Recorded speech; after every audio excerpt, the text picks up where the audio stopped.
సంతోష్ కుమార్ ఘనాపాటి, నువ్వు పప్పులో కాలేశావు. ఈ మాట హాస్యంగా అనిపించినా దాని వెనుక దాగి ఉన్న గంభీరతను గ్రహించగలిగితే నీకు తెలుస్తుంది. ఇది ఒక నిస్సారమైన ఆరోపణ కాదు. ఇది వేద సత్యాన్ని దాచిపెట్టిన నీ అజ్ఞానానికి, అహంకారానికి ఒక బలమైన హెచ్చరిక. నేను ఘనాపాటి అనే గర్వంతో, నాకు వేదం అంతా తెలుసు అనే అహంకారంతో కొన్ని తప్పులు చేస్తున్నావు. వేదాల్లో గోవధ గురించి మాట్లాడిన విజయ విహారం రమణమూర్తి గారిని విమర్శిస్తూ నువ్వేదో తోపు అయినట్టు మాట్లాడావు. ఈ మధ్యకాలంలో సంతోష్ ఘనాపాటి మీరు చూసే ఉంటారు. సంతోష్ ఘనాపాటి ఒక రీల్ చేశారు. ఈ మధ్య ఒక కొత్త ఆయన బయలుదేరాడండి, విజయ విహారం రమణమూర్తి అట్ట పేరు. అందుకని ఆవుని చంపకూడదు అనేటువంటి అభిప్రాయం మెల్లమెల్లగా హననం చేయకూడదు ఆవు అనేటువంటిది మనకి ఋగ్వేదంలో 10వ మండలంలో 1వ మండలంలో 164వ సూక్తం 40వ ఋగ్గులో హననం చేయకూడదు, చంపకూడనటువంటి ఆవు అని మాట. చంపే ఆవు చంపకుండా ఆవు రెండు ఉన్నాయి అంటే కొన్నింటి చంపకూడదనే భావం మొదలైంది అని అర్థం. మీ ముఖం అండి. నీ వయసు ఎంత, వారి వయసు ఎంత? అనుభవం ఉన్న ఆయనను పట్టుకుని నీ మొహం అంటావా? సరే, నా ముఖం అయితే వారి ముఖం అంత అందంగా లేదు. వారి ముఖం చాలా అందంగా ఉంది. బహుశా బంగారు పాత్రలాగా దగదగా మెరిసిపోతుంది. కానీ నాది సత్యాన్వేషకుడి ముఖం. సాధారణంగా ఏంటంటే ఏముంది ఏమి తెలియకుండా ఏదో సెన్సేషన్ గురించి లేకపోతే ఏది పడితే అది మాట్లాడతారు. వారు నాకు ఉద్దేశం కూడా అంటకట్టారు. ఎందుకు ఉద్దేశాలు అంటకట్టారో నాకు తెలియదు. ఏ ప్రయోజనం కోసం ఏ వాసించి ఈ వక్రీకరణలకు పాల్పడుతున్నారు అనేటువంటి మాట అన్నారు. ఇందాక గురుముఖత నేర్చుకోలేదు కాబట్టి తెలవక అన్నాడు అని కూడా అనలేదు. ఇప్పుడు ఇంకో స్టెప్ ముందుకెళ్ళి నా ఉద్దేశాన్ని కూడా వారు క్వశ్చన్ చేసేటువంటి పరిస్థితి వారికి వచ్చింది. ఇక్కడే నీ సంస్కారం, నీ వ్యక్తిత్వం ఎలాంటిదో బట్టబయలవుతుంది. నా ప్రశ్న ఏంటంటే ఘనపాటి గారికి గురుముఖత మానేసి రంగాచార్య గారి అనువాదం ఎందుకు పెట్టారండి? రంగాచార్య గారి అనువాదమే వారు యథాతథంగా చదివారండి. అక్కడ పేస్ట్ చేశారు, కట్ పేస్ట్ చేశారు. నేను చూసా, దాంట్లో పెట్టారు కదా. అది రంగాచార్య గారి పుస్తకంలో నేను ఒకే నిమిషంలో తీసి చూపిస్తాను. నేను అడిగేది ఏమిటంటే రంగాచార్య గారి యొక్క పుస్తకం మీరు పెట్టిన తర్వాత రంగాచార్య గారి యొక్క అభిప్రాయాలు వినడానికి సిద్ధంగా ఉన్నారా అంటున్నాను. పుస్తకాలు చదివితే సరిపోదురా, చదువుకున్నట్టే ప్రవర్తించాలి, సంస్కారం చూపాలి. నువ్వు గొప్ప అన్నట్టుగా మాట్లాడడం, పెద్దలతో తలపడడం ఎప్పటికైనా నీ పతనానికి కారణమవుతుంది. జ్ఞానం అంటే అహంకారం కాదు, వినయం.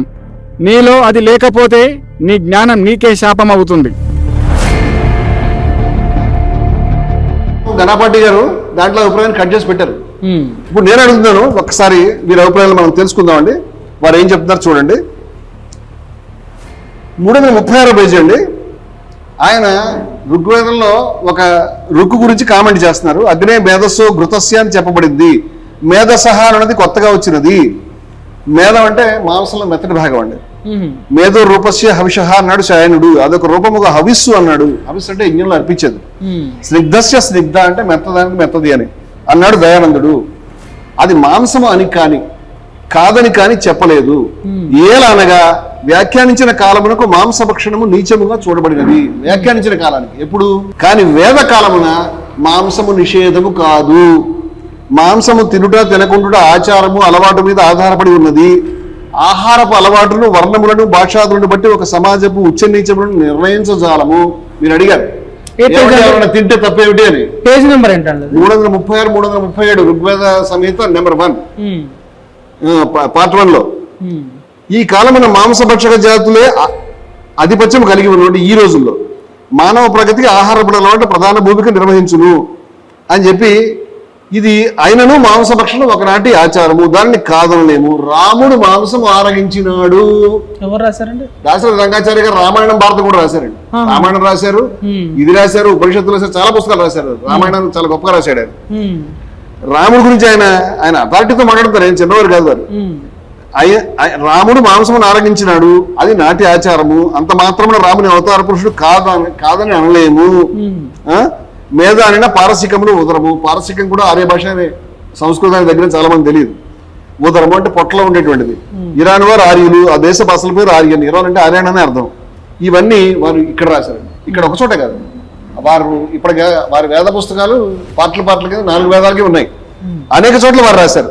ఇంకొక దాన్ని చూపిస్తానండి. వారు ముందు మాట రాశారండి దీనికి. దాంట్లో చాలా గొప్ప విషయాలు చెప్తున్నారు చూడండి. ఎవరు రాశారండి ముందు మాట? రాశారు రంగాచార్య గారు. ఓకే అండి. అంటే రంగాచార్య గారి యొక్క అభిప్రాయం వారు రాశారు కాబట్టి చెప్తున్నాను నేను.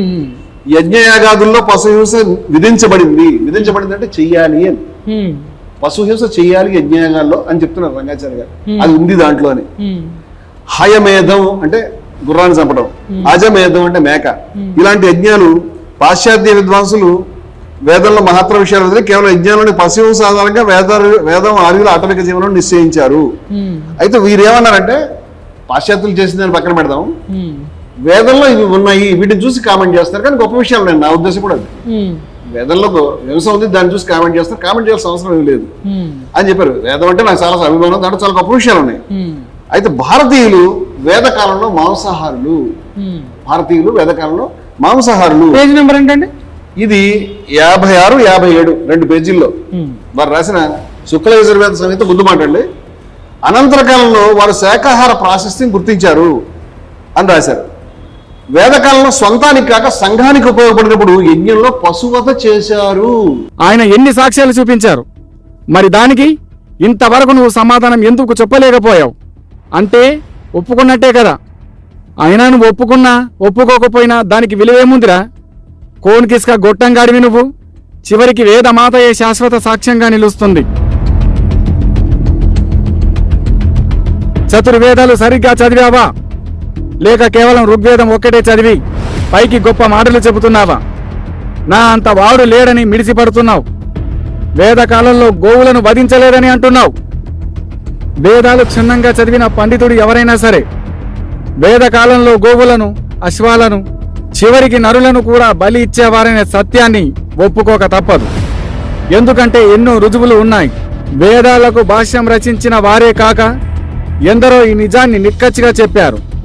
సాయనాచార్యులు, ఆదిశంకరులు, రామానుజులు, స్వామి వివేకానంద, దాశరథి రంగాచార్యులు, ఇస్కాన్ ప్రభుపాద, కాంచి పరమాచార్యులు, చంద్రశేఖరేంద్ర సరస్వతి, సర్వేపల్లి రాధాకృష్ణ వంటి ఎందరో ప్రముఖులు, పండితులు, సాహితీవేత్తలు ఎందరో ఈ సత్యానికి తార్కాణంగా నిలిచారు.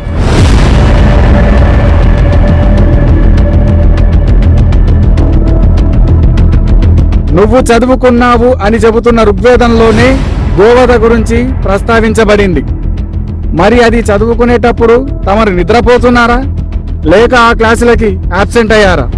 ఋగ్వేదంలో ఇలా ఉంది: ప్రాచీన వేద యజ్ఞాలలో పశుబలులు, ఆవులు, గుర్రాలు, మేకలు ఉండేవి. మేధస అంటే మాంసంలోని కొవ్వు భాగం యజ్ఞంలో హవిస్సుగా ఉపయోగించేవారు. కృష్ణ యజుర్వేద తైత్తిరీయ సంహిత ముందు మాటలో వేదం గోవధను నిషేధించలేదు. యజ్ఞాలలో గోబలి జరిగేది అని చాలా క్లియర్గా ఉంది.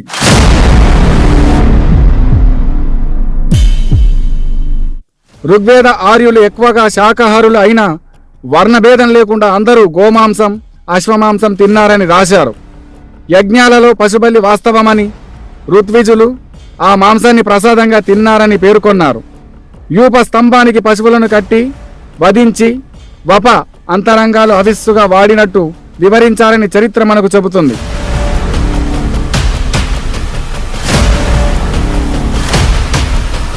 శయనాచార్యులు యజ్ఞాలలో పశుబలిని గురించి తమ భాష్యాలలో స్పష్టంగా వర్ణించారు.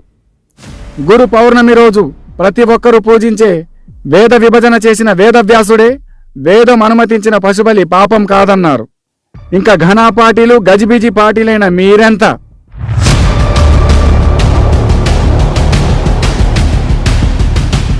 పశుబలితో పాటు నరబలి కూడా ఉందని మీకు తెలిసే ఉంటుంది.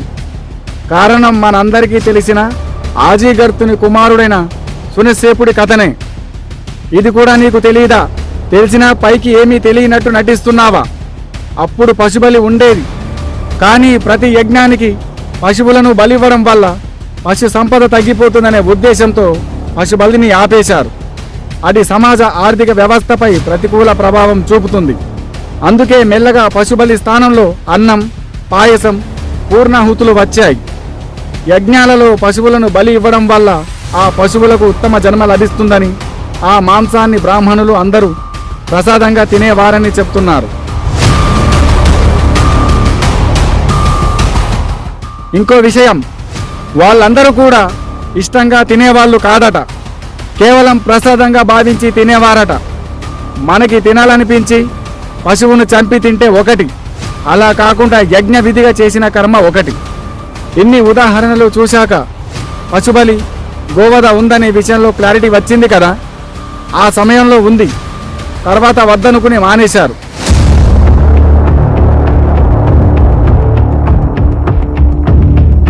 ఈ విషయాన్ని ఎందుకు దాస్తున్నారు మీరంతా?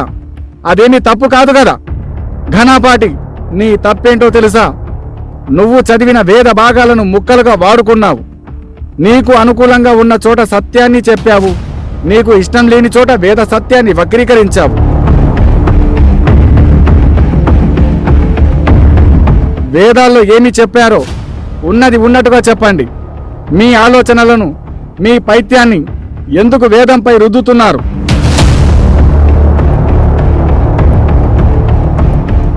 మీకు దమ్ముంటే ధైర్యంగా చెప్పండి, లేదంటే నోరు మూసుకుని మూలన కూర్చోండి. వేదాన్ని వక్రీకరిస్తున్నారు అంటే కన్న తల్లిని వక్రీకరించినట్టే. నేను కూడా హిందువుగానే పుట్టాను, హిందువుగానే చస్తాను. కానీ సనాతన ధర్మానికి, వేదానికి ఇలాంటి ద్రోహం జరుగుతుంటే మాత్రం ఊరుకునేది లేదు. మాంసం తినే వాళ్ళను నీచంగా చూస్తూ తినని వాళ్ళు పైనుంచి ఊడిపడినట్టు ప్రవర్తిస్తే సహించేది లేదు. సత్యమే పరమధర్మం. వేదానికి ద్రోహం చేయడం అంటే సనాతన ధర్మానికి ద్రోహం చేయడమే.